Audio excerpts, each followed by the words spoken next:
The attraction we are going to explore today is one that I and many others believe is one of the most beloved and missed attractions in all of Walt Disney World: Horizons.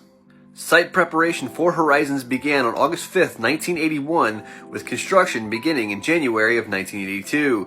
Construction for the attraction would span 21 months until completion, and it was part of what was known as Phase 2 of EPCOT Center. The building sat on 3 acres, was 78 feet high, had 2 floors, and it also went underground. Something that's interesting to note is that the massive structure was actually made up of more steel than Spaceship Earth. The building that housed Horizons was designed to resemble a spaceship while highlighting the third dimension and giving the impression of an infinite horizon. In fact, many promotional items actually depicted a nighttime scene with an open door with a bright light inside, reminiscent of Close Encounters of the Third Kind.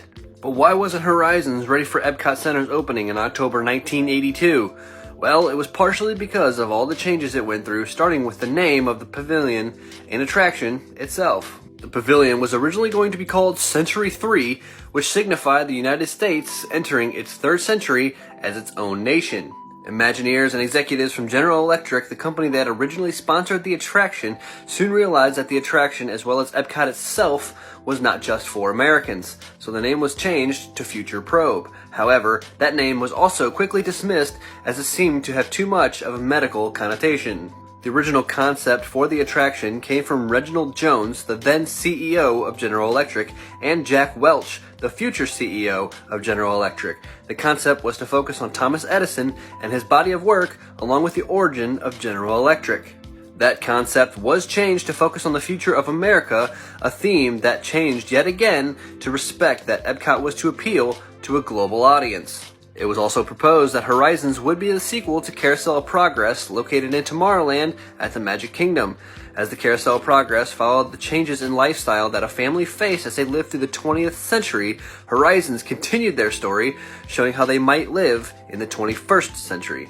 The Carousel's theme song, "There's a Great Big Beautiful Tomorrow," integrated into Horizons as part of the Looking Back at Tomorrow portion of the attraction. One unique feature about Horizons was the Choose Your Ending sequence part of the attraction. As the ride got closer to the end, guests were invited to choose their own flight path back to Futureport. There were lighted panels on board the ride vehicles with 3 choices: space, desert, and undersea. Everyone on board could make a choice, but the result was based on a majority vote.